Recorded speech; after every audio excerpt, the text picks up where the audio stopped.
is not impeachable. The impeachment hearings into President Trump's dealings with Ukraine began in November. The hearings have, at times, been dramatic, revealing and deeply partisan. In places like GRAMPS bar in Miami, though, you're not likely to hear patrons talking about what many see as a political crisis. It's something owner Adam GERSTEN doesn't shy away from. He holds election watch parties here, isn't afraid of heated debate, but says most have lost interest despite his efforts. There's not an aha moment where you suddenly save democracy.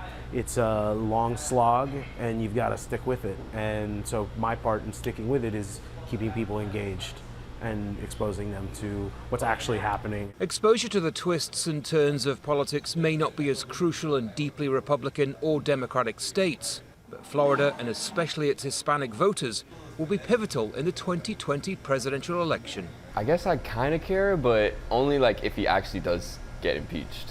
But for the most part, like I haven't been keeping up with it. Until voting occurs, I have no power in the situation, so I don't pay attention. I don't care. It's so hard to weed through all the information out there, and it seems like people are on such different sides of it that it's hard to, at this point, understand what's going on, at least for myself. As the 2020 presidential election looms, the fight to sway public opinion appears to have wavered. Analysts say that could have implications for the Democrats. They claim that Trump was a Russian stooge who was going to destroy the country. The Mueller investigation found out that wasn't true and sort of decimated those Trump-Russia conspiracy theories. And now people are left wondering, is this just more partisan bickering? Voters remain divided, firmly in one camp or the other. The Sunshine State, though, has a history of deciding the nation's fate. How people feel matters.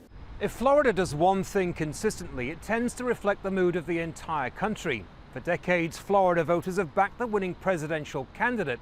And that's mostly because the demographics here make this a mini version of the United States. So a collective shrug here could be seen as a fairly accurate reflection of the current mood. Andy Gallacher, Aljazeera, Miami, Florida.